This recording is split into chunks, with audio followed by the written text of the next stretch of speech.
खरं सांगू का, नंतर बोलू नका की घबाडकुंड चित्रपट बघायचा राहिला आणि मग अरे यार तो चांगला चित्रपट फ्लॉप झाला. काय ना ते आत्ताच सपोर्ट करा, कारण 3 दिवसातच मराठी चित्रपट, पहिल्या 3 दिवसात मराठी चित्रपट चालतात. म्हणून आत्ताच तो चित्रपटगृहामध्ये जाऊन पहा. कॉकटेल 2 चित्रपटाला खूप 1700 शोज आणि घबाडकुंड चित्रपटाला 400 शोज फक्त. सो हा जो पल्ला आहे तो जर का कमी करायचा असेल, डिफरन्स आहे तो कमी करायचा असेल, तर तुम्हाला चित्रपटगृहामध्ये जाऊन हा चित्रपट पाहावा लागेल. चला तर मग घबाडकुंड चित्रपटाचं कलेक्शन जाणून घेऊया, पहिल्या दिवसाचं काय झालेलं आहे. नमस्कार, मी साहिल निकम तुम्हा सर्वांचं मनापासून स्वागत करतो माझे युट्यूब चॅनल पिक्चर प्लॅटफॉर्ममध्ये. सो घबाडकुंड हा चित्रपट मी पाहिलेला आहे. चित्रपट वन टाइम वॉच आणि सिनेमॅटिक एक्सपिरियन्स घेण्यासाठी हा चित्रपटगृहामध्ये जाऊन पाहायला पाहिजे तुमच्या फॅमिली सोबत.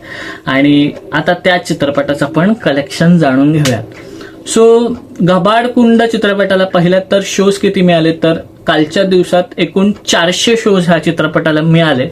त्या 400 शोज मध्ये पुण्यामध्ये ऑलमोस्ट कमीत कमी असं जो पोस्टर आलाय की 27 शो हे हाऊसफुल होते पुण्यामध्ये, फिलिंग फास्ट किंवा हाऊसफुल म्हणा, आणि पूर्ण महाराष्ट्रामध्ये 50च्या आसपास शो हाऊसफुल होते असं मेकर्स घबाडकुंड टीमचं पोस्टर आलेलं आहे. सो ते चांगलं झालंय, पण कलेक्शन अजूनही व्हायला होतं माझ्या मते, पण ते सगळं कॉकटेल 2 ह्या चित्रपटामुळे झालंय. तर चित्रपटाचं घबाडकुंड या चित्रपटाचं पहिल्या दिवसाचं जे कलेक्शन झालंय तर ते आहे 42 लाख एवढं, आणि जे ग्रॉस कलेक्शन झालंय पहिल्या दिवसाचं घबाडकुंड चित्रपटाचं तर ते आहे 47 लाख एवढं. आता जे मी प्रिडिक्शन केलं होतं, तुम्ही लास्टच्या ऍडव्हान्स बुकिंगच्या व्हिडिओमध्ये गेलं तर 45 लाखाचंच प्रिडिक्शन केलं होतं. सो तोच आकडा आलेला आहे.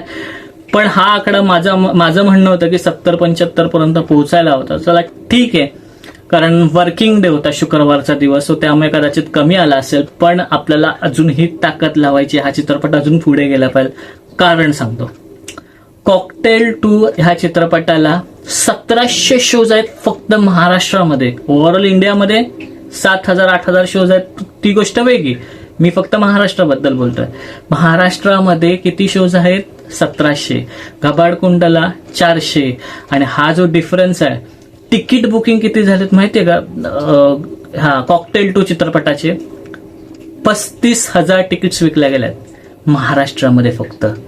आणि आपल्या घबाडकुंड चित्रपटाच्या किती तिकीट्स विकल्या गेल्यात? 8,000 फक्त.